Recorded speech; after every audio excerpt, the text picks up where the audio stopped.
Okay.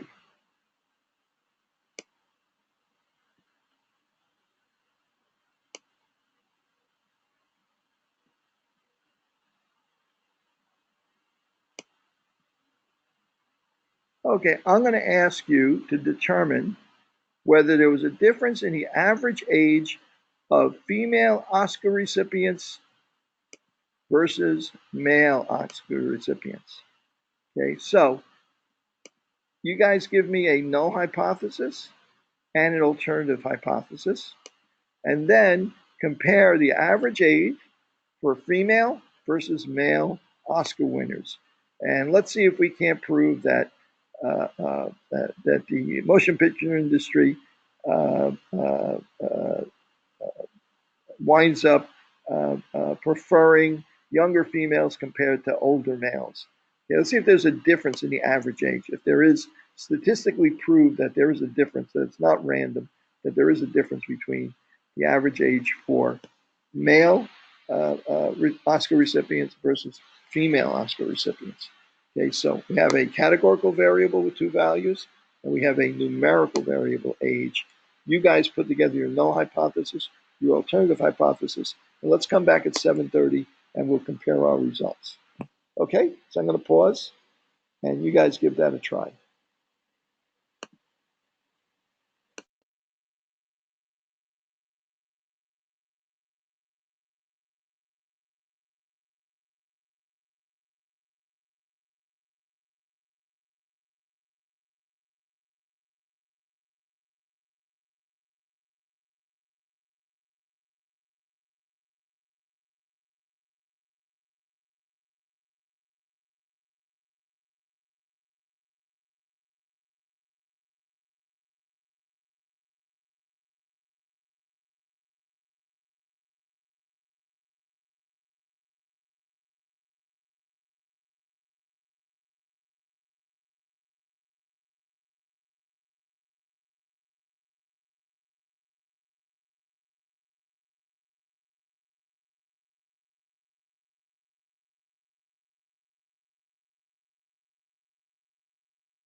Okay, guys, I think we're back online now, and I think you should be able to see my screen again and hear me. I think screen, you can probably see the screen the whole time. Okay, are you guys back? Somebody type into the window. Okay, great. All right, so let's take a look at this. So preconceived notions. Do you think when male or female actors have a longer career? If you were an actress, would you feel that like your career was long as men? Right? Let's see. Let's test that hypothesis. Right? But first, we're gonna express that in the form of a statistical hypothesis. Okay. Let me bring up a sheet of paper here. Oops, I missed it. So in fact, here we are. We already have it. Right? The mean age for females is equal to the mean age for males. And our alternative hypothesis is that the mean age at which they won their Best Oscar or Actress award for females is not equal to the mean age for males. So we literally have a pre-manufactured null and alternative hypothesis for ourselves. Okay, so now let's go ahead and do our test. First of all, let's take a look at the data that we have. We have, oops, here we go. The data that we have a one variable which is gender, male and female, and we have another variable which is age, which is a numerical variable. So gender is dichotomous, so we're going to have two groups, male and female. We're going to find the average age for female Oscar winners and the average age for male Oscar winners. Okay, so let's give that a try. Analyze, descriptive statistics, okay, and let's go past that for now. Let's work the other way around. Compare means. Now, first of all, is this going to be independent samples t-test, paired samples t-test? Which one am I choosing? Independent samples t-test, correct. Two independent samples, males and females. Okay, I'm going to click on that. So our test variable, what is our test variable? Is our test variable age or gender? Which one am I moving into that box? I'm moving age into it because that's what I'm going to calculate my means of. I'm not going to calculate a mean gender. It doesn't really mean anything, an average gender. And how am I going to break up those means, those two means, means of males and means of females? I'm going to group them by gender. So I'm going to take gender and move it into my grouping variable. Now notice at this stage, it's waiting for me to define the groups. So I'm going to click here. And the reason why it's doing that is, let's say that we were instead comparing the means of ethnicities. Now, t-test can only compare two groups, but you could compare, say you had a variable called ethnicity, which is a nominal categorical variable, right, and had four values in there. You could say, well, let me single out Hispanics and whites and compare the average age for Hispanics and whites. Even though there's two other values, you can focus in on those two. So you could say, I'm going to focus in on Hispanics and whites, put it in a 3 and a 1.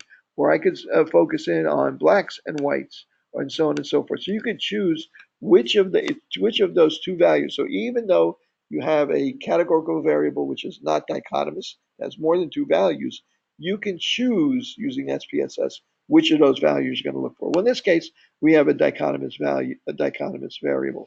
The only thing, this one's a little bit tricky because notice that the actual value, matter of fact, I can go in here and demonstrate that. If I go over here and I go to, let me move this over.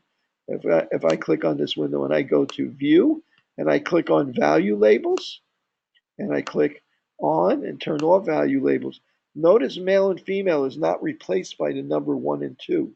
The data set was created by actually typing in female and male for each of these recipients. So there is no 1 and 2. It's actually identified as female and male. So I'm going to actually type that in. Female. This is kind of sloppy because it's easy to make a mistake when you're typing like this. Even just the capitalization will make it so that the computer doesn't recognize what you're looking for. That's why so frequently we abbreviate this as one, say 1 for female, 2 for males, and so on and so forth. Okay, not only saves typing strokes and time, but it also makes it harder to make a mistake. And I'm going to click Okay, so let's see what we wind up with in our t-test.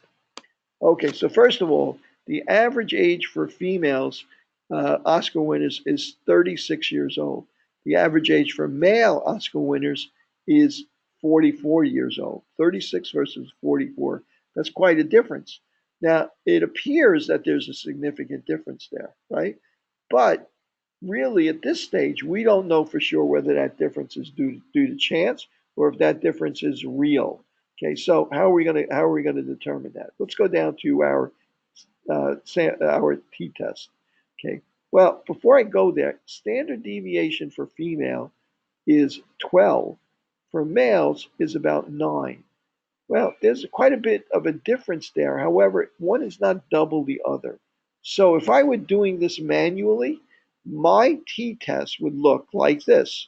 T is equal to x bar, 43.82, minus x bar 2, 35.96, divided by the standard error.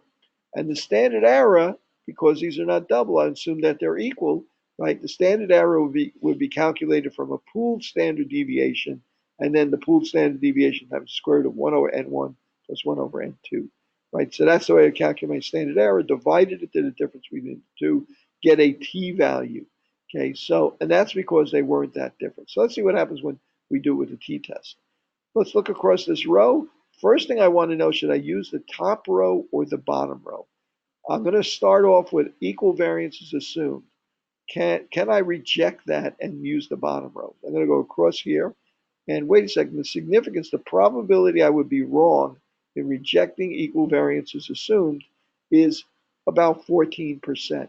Notice it's lower than it was when we looked at it before, because there is a bigger difference here than there was before, right? So we're closer to rejecting this, but we're not at 5%. So we failed to reject the null hypothesis that equal variances are assumed. So we stick with the top line. We're going to use the top line exclusively now. So let's see what we got. If I go across here, my t-score is minus 4.9. We're almost 5 standard errors apart in terms of the variability between male ages and female ages. So for a sample size of, and what would our degrees of freedom be? It would be 85 plus 85, which is 170, divided by minus 2, which is 168 degrees of freedom. So we know that that t-score, critical value of t, is probably going to be under 2, probably going to be like 1.98, 1.97. Have we exceeded that? Yes, we have. So let's see what else we know here. What's the probability we would be wrong as a p-value that we would be wrong if we reject the null hypothesis? Well, according to this, it's 0, even though I said it's not 0. What is it really when you say 0.000 in SPSS? What's really the probability that we would be wrong? Any ideas, guys?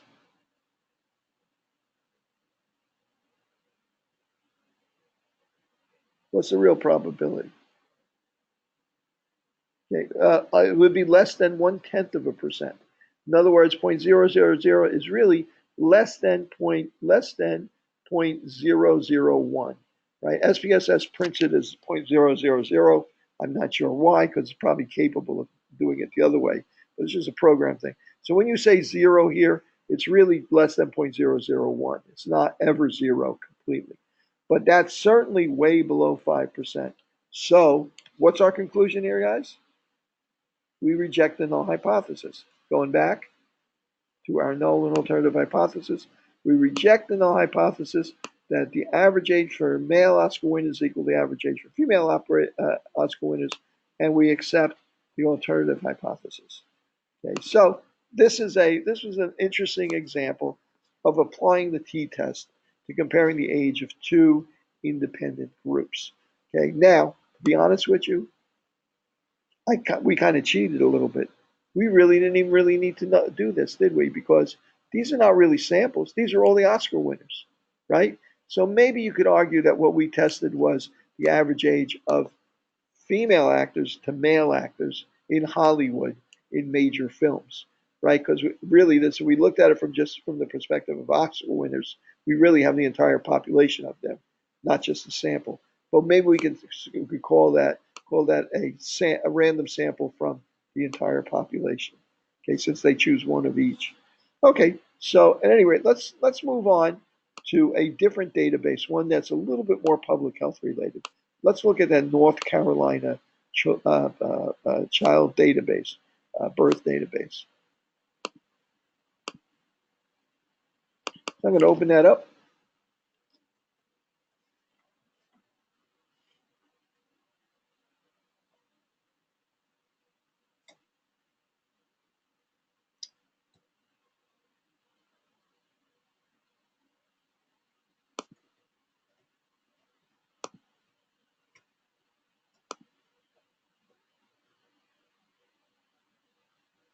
Okay, let's take a look at these variables that we're working with. Okay, so I have 1, 2, 3, 4, 5, 6, 7, 8, 9, 10, 11, 12, 13, 14, 15, it's about 16 or so columns. Each one of those is going to be represented in our variable view. And the ones that are categorical variables, so for instance, plurality, right? Well, excuse me, for instance, gender, in this case they call it sex. That's going to be a nominal variable, and that's going to represent the sex of the child that was born. Okay, now notice, as I go across here, the first column is the name of the variable. The second column is what kind of, how it's typed in here, whether it's a number or a string that's typed in there. Notice one of these variables is entered as a string, as letters and numbers. Okay, where the others are all entered as numbers. This is just the way it's displayed, the width and the decimal places that are reserved for it, for each one of these variables. The next is the label. The label indicates a better way of describing the variable name. Variable names have restrictions on them. They can't have spaces in them. They can't have special characters.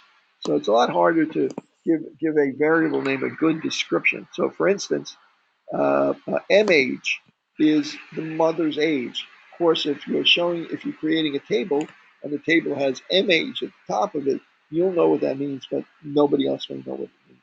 So the label allows us to put in a better description than the variable name. In this case, it's the age of the mother in years. So if we create a table, do a calculation, we're going to wind up with our table displaying the age of the mother in years instead of just the word MAge, which is the variable name. If this is empty, it would display MAge instead, which would be a little bit more difficult to interpret for most people. So now, for those values that are categorical variables, many of them have a description of what the values represent. So for instance, gender. In gender, if I click into the values for gender, it tells us that 1 is equal to male and 2 is equal to female. So if I go back to my data view and I look at the column that represents gender, sex or gender, okay, I see a lot of 1s and 2s. If I go up to view, I can turn off the value labels and turn them back on again. So now I can see what 1 and 2 actually represents. This first subject is male. This seventh subject is female, and so on. If I don't want to see those, I want to see actually what a person entered, what our researcher entered. I could go back to the 1s and 2s. And what defines them as male and females is what's typed into this values. So I'm going to go through these quickly just to make sure they're all right. Plurality is the number of births during for that pregnancy. So twins would be 2, for instance. So this is not a nominal variable. This is a scalar variable, right? It happens to be a discrete scalar variable, but it's a scalar variable, not nominal, right? Okay, SPSS initially tried to guess at it, said, I think that's nominal because it's only got 1s, 2s, and 3s in it, perhaps. And that is something that looks like a nominal variable. Okay, gender, we've already checked, is nominal. How about mother's age? That's scalar, that's right. How about weeks of gestation? Oh, that says nominal, but that's wrong. That should be scalar. That's a number. Okay, if you have any doubt about that, you can go back to the data view and that's the weeks of gestation. You can see that there are weeks that the pregnancy lasted. That's the variable view. Okay, marital status. So let's see what's in that. That could be dichotomous, married or unmarried, but it could also have a lot of other values also. In the case of this study, it's just married or unmarried. Okay, let's say okay. What about the race of the mother? Well, let's see how many values that might have. Notice race of the mothers is substituted for race mom. I'm going to click in here. We'll look at all the values we have. We have white, other non-white, black, American Indian, Chinese, Hawaiian, other Asian Pacific Islander or Pacific Islander, and so on. Right, so we have 8 different values for that variable. We have another variable, which is his mom, mother of Hispanic origin. And that one has several variables also, which might be different Hispanic groups, different ethnicities within Hispanic. Gained, the amount of weight that was gained, that's a numeric variable. Whether the mother is a smoker or non-smoker, let's see. That's going to be a yes and a no, right? Okay, yeah. How about mother drinking during pregnancy? That's a yes and a no also. T ounces and T grams, that is the weight of the child in ounces or in grams. Low is another variable that's based on the weight of the child in ounces. It's summarized into it's the scalar variable, the weight of the infant, but it's been converted into a categorical variable. Infant was not low birth weight, infant was low birth weight. In other words, premature or not premature. And how was that created? That was created by applying a test for the weight of the child, and if it's below a certain amount, it got a 1. If it's above a certain amount, it got a 2. Okay, premature infant.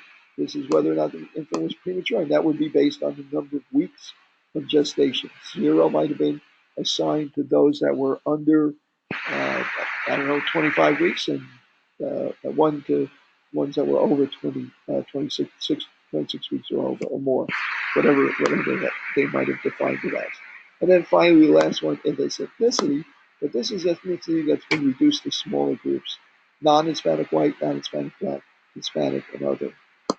And again, that was created from these others. As we move forward next week, the following weeks, I'm going to be showing you how you can transform this data, do calculations on this data, create new variables from old variables, and so on and so forth. Okay, so for starters, let's put together a possible scenario where we would be interested in doing an analysis. And as I mentioned earlier, we're going to have a test that's going to cover everything we had from test 1 on. So it's going to cover confidence interval, it's going to cover t-test, it's going to cover analysis of variance, and it's going to cover chi-square. It's going to cover those 4 topics.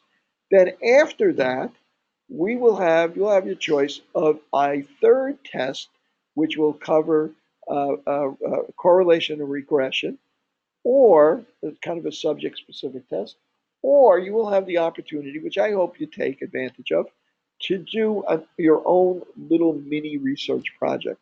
I'll provide you with databases, kind of like this, public health databases that have information about disease frequencies, influenza, insurance status, nutritional information, so on and so forth.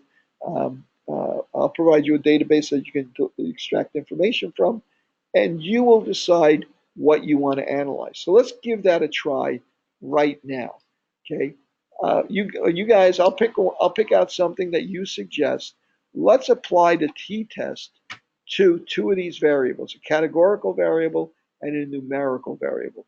What would you be interested in seeing from this data? You guys give me 2 variables: the categorical variable and the numerical variable.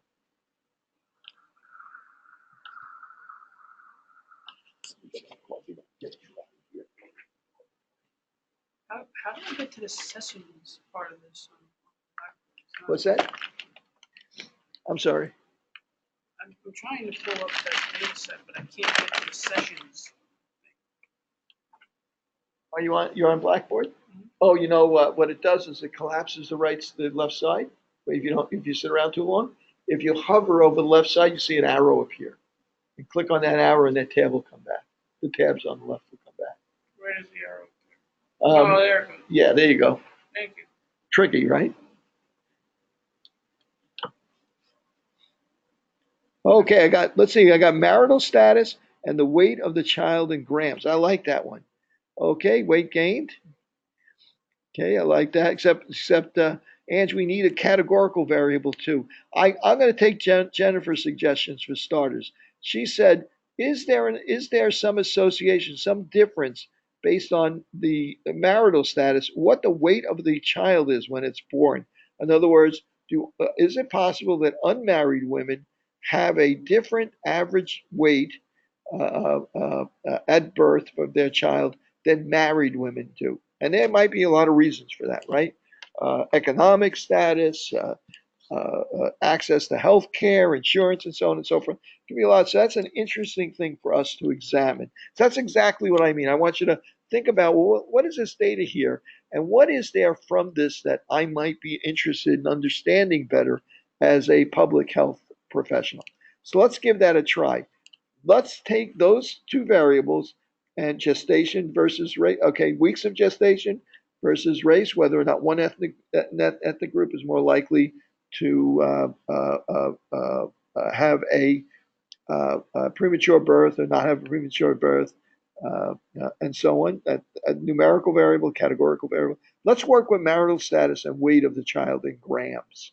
Okay, so you guys now write down your null and alternative hypothesis for marital status and weight of the child in grams. Right? Write down a null and alternative hypothesis. Then do your t-test to compare the two of them, right? And then decide whether or not you can reject the null hypothesis. Okay, I'll give you about 5 or 10 minutes to do that, and then we'll go ahead and do it together. Do you remember what session you said it from? It's in session 8 for sure. I think it's in the first stuff in session 8. You find it? Oh, that one.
What are we comparing again?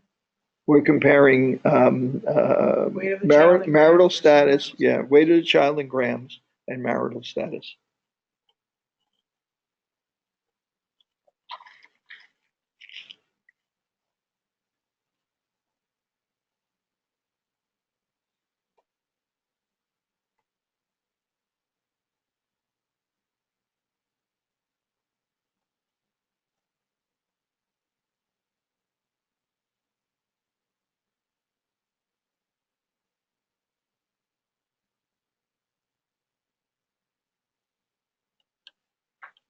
I didn't change any of that stuff.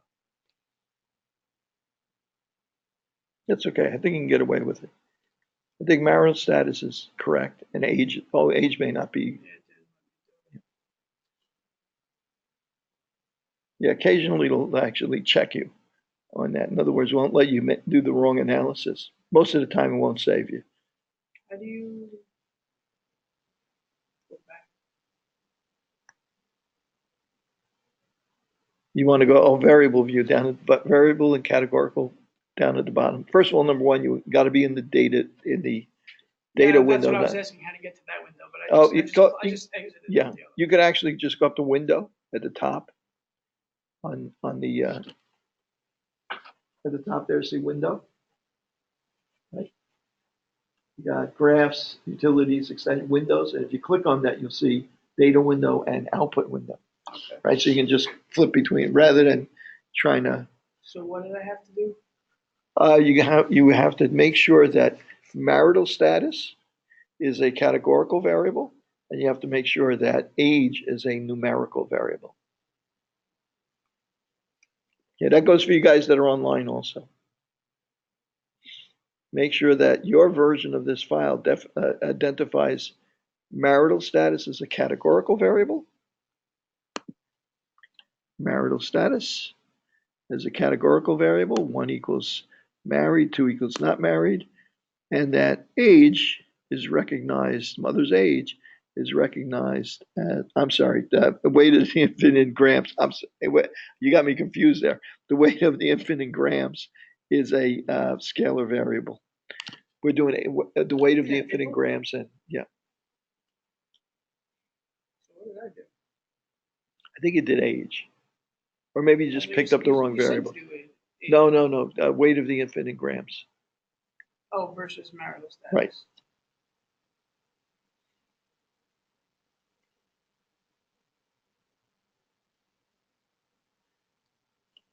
Okay. I'll give you another couple of minutes.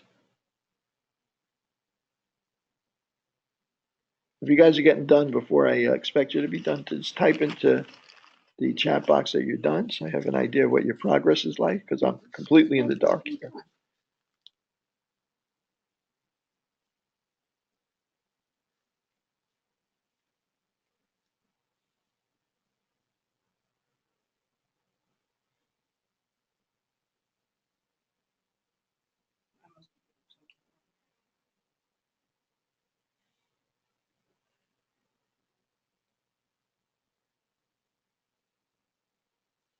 I'm putting them in the wrong category.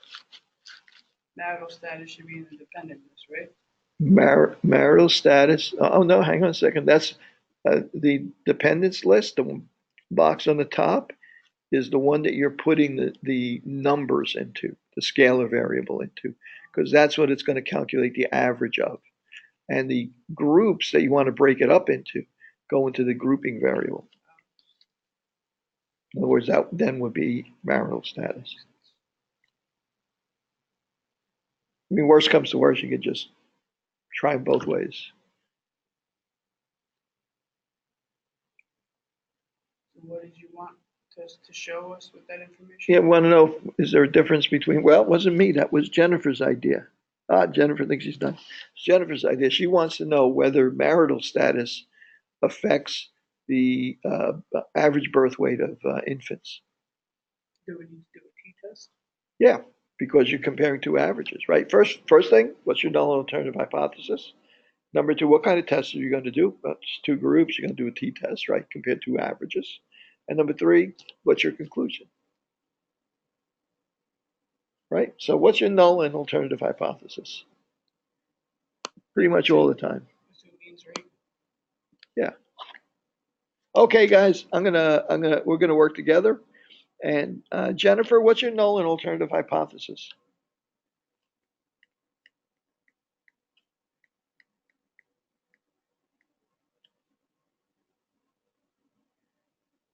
Yeah, the birth weights are the same. Okay, so the mean birth weight for married women is equal to the mean birth weight for unmarried women.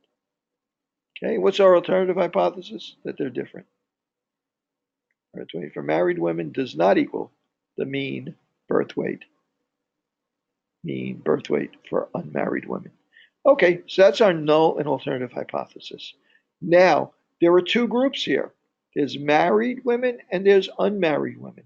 And we're going to find an average for each of these two samples. We're going to find an average for the married women and an average for the unmarried women in terms of the birth weight. Excuse me. So let's give that a try. Let's go back here to our data set. I'm going to go into the data view, just to make it a little easier to see where I am. I'm going to say analyze, and I'm going to say compare means.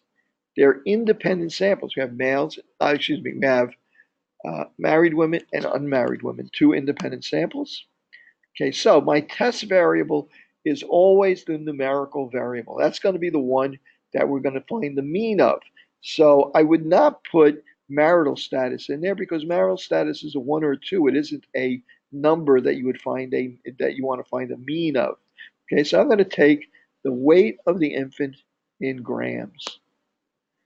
Weight of the child, if I hover over this, tells me what the whole variable name in grams. There it is right there. So I'm going to move that into there. I either drag it or just click the arrow. And my grouping variable is going to be the marital status of the mother. Okay, so what about options? Options is going to calculate a 95% confidence interval. Our test is basically going to be alpha is equal to 5%. Okay, that's good. We could change that to 99% if we were interested in that value and so on. Okay, so the only thing is that it now wants me to define my groups. Okay, because it doesn't know that there's only two groups within the marital status, married and unmarried. It thinks there could be other groups, married, unmarried, divorced, widowed, separated. There could be others. So it wants to know which ones you want to compare. In fact, there are only two groups in there. Okay, if I go to my variable view, you'll see the marital status of the mother is, where is it? The marital status of the mother, 1 is equal to married and 2 is equal to not married. So I'm going to go back here and I'm going to say, I'm going to define the two groups. And it's going to be one group is 1 and the other group is 2. As it happens, that's married and unmarried. Okay, that's the way it's defined here. Okay, so now the OK box appeared because now it's happy with everything I've given it to interpret. I'm going to say OK. So let's see what we wind up with. Okay, let's take a look at our descriptive statistics. For starters, our average birth weight for married mothers is 3389. Our average birth weight for unmarried mothers is 3114. There were more than twice in this sample, this random sample, more than twice as many women in the study were married versus unmarried. Okay, and the standard deviation of the two groups, right, is actually, it's different, but it's not so different that we wouldn't assume that we could pool the standard deviations. In other words, assume equal variances. Okay, so looks pretty good so far. So let's go to our t-test and see what we have. Okay, so equal variance is assumed. Should I use the top line or should I use the bottom line?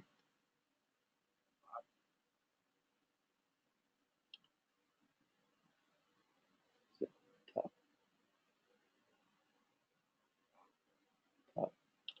Okay, Jennifer tells me top. Ange tells me top, and I agree with you guys because here's our test, Levine's test for equality of variances. And if I start with equal variances assumed, then I'm only going to use the bottom line if I can reject that and go to equal variances assumed. It's this significance has to be less than 0.05, less than 5% chance of being wrong, and this F number has to be big enough to make this less than 0.05. Kind of acts almost like the t-test, right? So it isn't less than 0.05, so I stick with the top line. So if I go across in the top line, my t-score is 5.8, very large again, so I know that I'm going to be rejecting the null hypothesis. My degrees of freedom is equal to the sum of the two degrees of freedom, minus sum of the two sample sizes, minus 2, it was 800, and minus 2 is 798. And our specific probability of being wrong if we reject the null hypothesis is less than 1/10 of 1%, less than 0.001. Okay, so we reject the null hypothesis and we accept the alternative hypothesis. And just so we remember what that was, we reject the null hypothesis that the mean birth weight for mothers who are married is equal to 1 for mothers who are not married, and we accept the alternative hypothesis that they're different. The average birth weight for married mothers is different than one for unmarried mothers. In fact, it's larger. The babies were larger for married mothers than they were for unmarried mothers. Okay, so we've learned something from this. Now, I just want to demonstrate to you what happens if we try and apply the t-test to variables where the categorical variables where there's more than two values. So I'm going to go back to our data window. And I'm going to look at ethnicity, the race of the mother, race of mom. Okay, and how many different categories do we have? White, black, American Indian, other non-white, Chinese. 1 and 2 are white and black. 3 is American Indian. 4 is Chinese, and so on and so forth. Okay, so now I'm going to go here and I'm going to say, what about, is there a difference in the average birth weight based on ethnicity? Okay, well, let me give that a try. Analyze. Compare means, independent samples t-test, and now the weight of the child's already in there. I'm going to get rid of marital status, and now instead I'm going to put in the race of the mother. Click that in there, put it in there. Now I define my groups. Well, it doesn't allow me to compare all of those groups. I would have to compare group 0, which I guess was other non-white, to group 1, which is white, group 0 to group 2, group 0 to group 3. Then I would have to compare group 1 to group 2, and group 2 to group 3, and so on and so forth. I'd have to do it for 7. I'd have to do it for 8 different ethnicities. I would have to do it whatever 8 factorial is, right? All the different possible combinations. 8 factorial over 7 factorial, something like that. No, not 8 over 6 factorial. But at any rate, so, you'd have to do it many times, all the different possible combinations. In fact, there is a tool for doing that, for examining whether or not all of the means birth weights for all of the different ethnicities were equal, or whether they were all different, whether there was at least some of them that were different. And that tool is next Monday, and this coming Monday, you're going to have a good 4th of July. You're going to catch up with all your homeworks, and you're going to do your city. If you haven't done it already, do your city program over this period, because trust me, at the end, I'm going to make fun of you when you're on the last day and you're desperate to get it done. You have to stay up all night to do it after I've been telling you to do it early. So at any rate, when the pressure's not on. So at any rate, so we want to compare all those ethnicities, mean birth weight for all those ethnicities at the same time. That tool is the analysis of variance. You're comparing means just like the t-test, but you're doing it for many groups at the same time. What do you think your null hypothesis would be for a test like that? What do you think that might look like? Null hypothesis. It would be start up with mu, right? Mu1, right? Mu0, for instance. It would be null hypothesis would be mu0 is equal to mu1 is equal to mu2 is equal to mu3. In other words, all the means are equal. What's your alternative hypothesis? Well, it'd be cumbersome to put down all the possibilities, but basically you just say at least 2 of the means are different. So your null hypotheses are all the same, and your alternative hypothesis, at least some of them are different. At least 2 of them are different, maybe more. Right, Great. Should be at least one.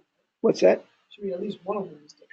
Well, it doesn't have to be. In other words, they might not be different. In other words, all the ethnicities might have roughly the same average birth weight. Alternative should be at least one. At least one of them, at least 2 of them. Yeah, at least you got to compare 2. So at least 2 of them are different from one another, right? Could be more than 2. Could be 3 of them are different, 4 of them are different, so on. Could be more than that. So all the analysis of variance tells you whether or not you can reject the null hypothesis that they're all the same and say that there's at least 2 that are different. After you're done with that, after you come to that conclusion, you take the next step and you examine what if there are differences. If there are no differences, you fail to reject, you're done, right? None of them are you can't prove any of them are different. But if you can reject your null hypothesis, if your test says you can reject null hypothesis, then you have to go back and try and figure out which ones are different. Those are called post hoc tests, and we're going to learn about that. I'm going to post next week's, I'm going to post 3 videos that give you a quick Introduction to Analysis of Variance. I'm going to post those on Wednesday so you can take a look at them. But then I'll post the rest of the material on Monday that will go through, go through all the examples and so on and so forth in class. But I'm going to post those first 3 short videos, 5 or 10-minute videos, that'll give you a brief introduction into this idea of analysis of variance. So at any rate, so in this case, the weight of the child, the race of the mother, and it wants to know define the groups. Well, now it'll only do 2 at a time, but I can use it to do that. I can say, for instance, that I don't remember what the groups were. I'm going to say group 1 to group 4. I'm going to compare those 2 groups. I'm going to click continue, say OK, and it does the test for me. And let's see what are the 2 groups. The groups are white and Chinese. This isn't okay. So white and Chinese, the average birth weight for white mothers was 33.53, and for Chinese mothers was 35.72, right? So those look pretty different, don't they? That's quite different. That's a lot of difference in weight for those birth weights. Let's see how we wound up down here. Okay, well, our significance for a test for equality is greater than 0.05. I stick with the top line. Oh, look how small my t-test is. That's a surprise. Why is my t-value so small when the difference between the 2 means is so large? Anybody see why that difference is so? Right? Only 2 people. The sample size is tiny. Exactly right. So there's a lot of variability here. Look at our standard error, for the Chinese distribution. There's a big difference between those 2 values, right? So the very small sample size made our standard error very small, very large, right? Very small rather, very large rather. So when we divided it into the difference between our 2 values, we got a small t value, we got a significance or a p-value greater than 0.05, and we failed to reject the null hypothesis, right? So you can imagine if you went back and forth and did this for all these different pairs of ethnicities, eventually you'd wind up, and there's 5% chance of being wrong every time. Eventually you'd wind up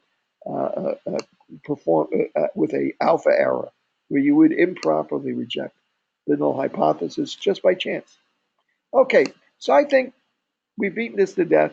I think you have a pretty good idea at this. You should have a pretty good idea at this stage how to apply the t-test, when to use it, when to recognize categorical variables, when to apply it for 2 values in those categorical variables, to compare the means, how to construct your null hypothesis, your alternative hypothesis, and how to decide whether equal variances should be assumed or not assumed, and how to determine whether you can reject your null hypothesis.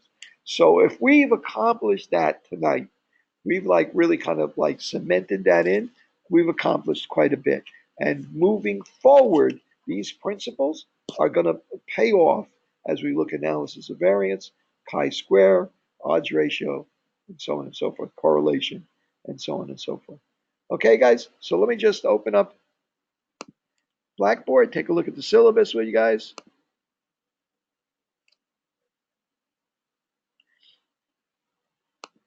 Okay, so we're in pretty good shape here. Progression-wise, as I said, take this time to, since we don't have a test coming up right away, to catch up on the homeworks, do additional, give the older homework so you didn't get 100% on, give it an additional try. So on July 9th, which is Monday, we're going to be we're going to stretch out between these 3 weeks analysis of variance and contingency tables. I'm going to actually take analysis of variance and do it first before contingency tables, right? The reason why I'm going to do that is because analysis of variance has a lot of similarities with the t-test because you're comparing means. It just happens to be for more than 2 groups.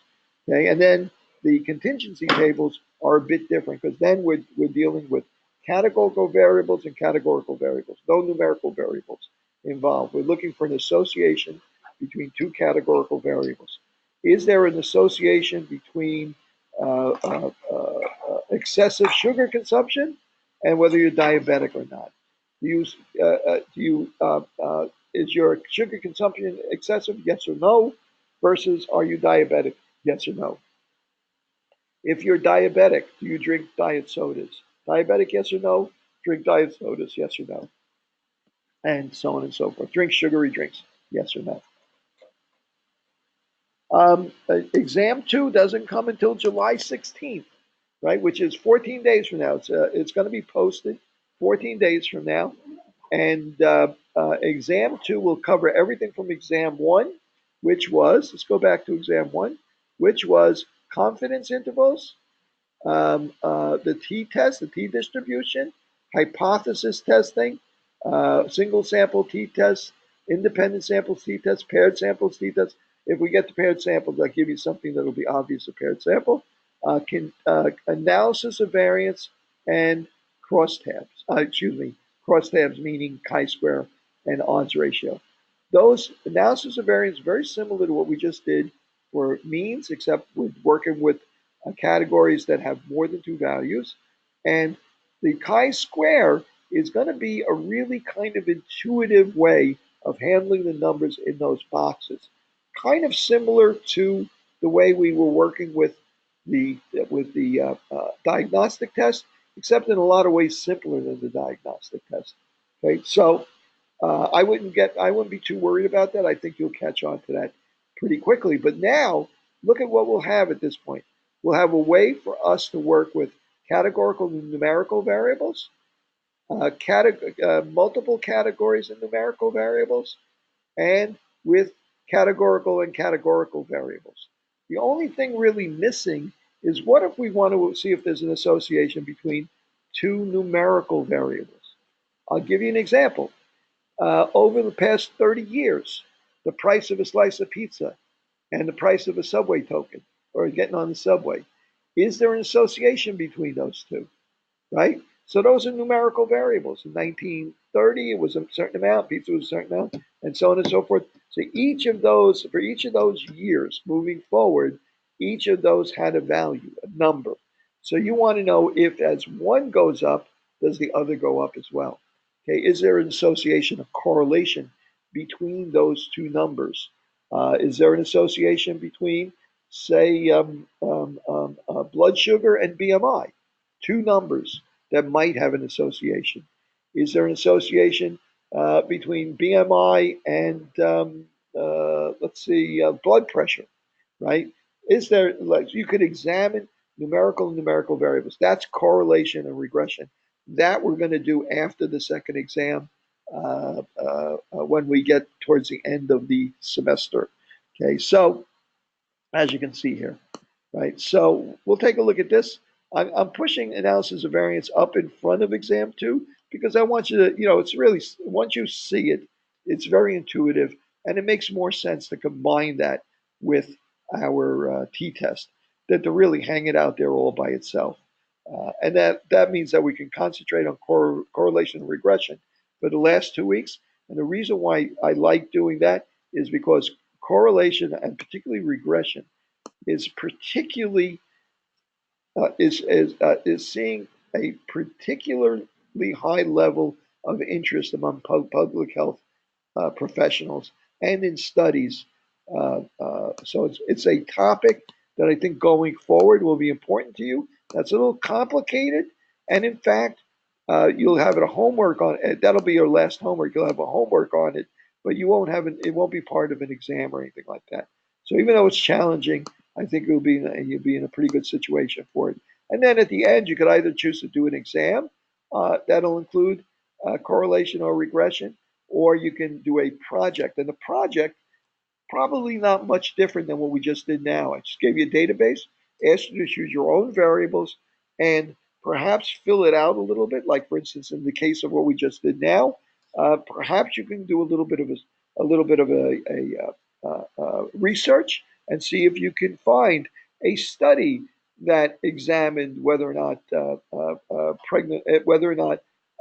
married women marital status had an influence on the duration or the success of a pregnancy, and maybe you can include some of that in your discussion in your introduction as to why you chose those variables and what you expected to see, and then do the analysis on the data that I'll provide for you, and then give us your conclusion, and maybe put together something that's, say, 4 to 7 pages, right? Nothing gigantic.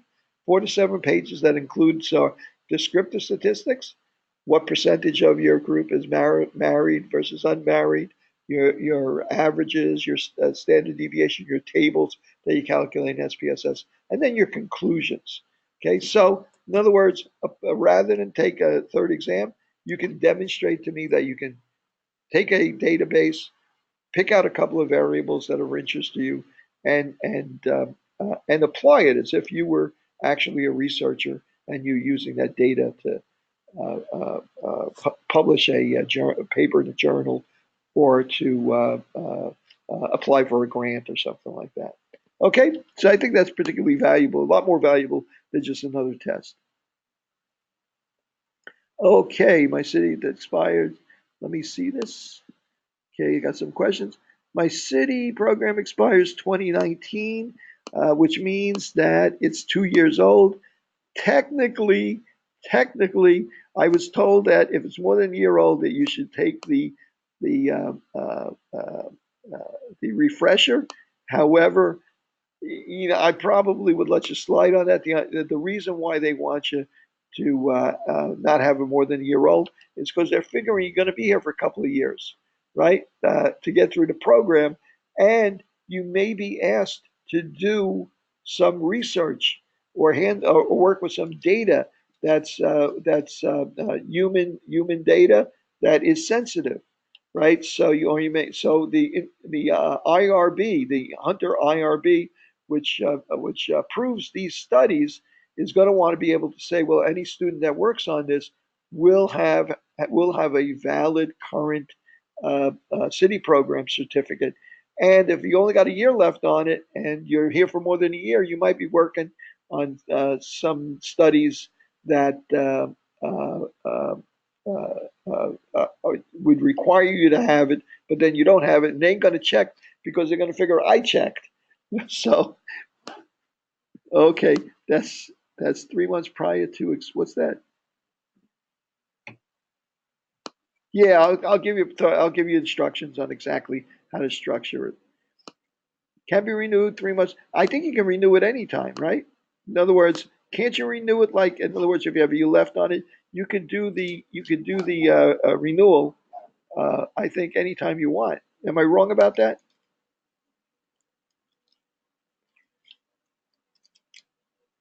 You understand the argument here for doing it for making sure that it's not more than a year old is that they want to make sure that at this stage that you have enough left on it to get through the program here. They said 3 months, but it's understandable. Okay. Well, where did that 3 months come from?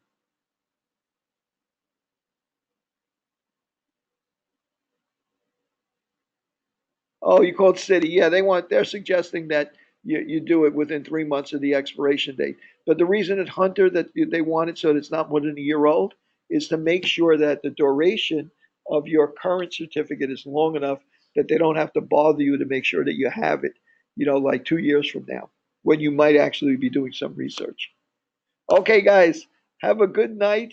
We actually ran a little later than I expected. Have a good night, guys, and have a good 4th of July holiday. Don't play with fireworks.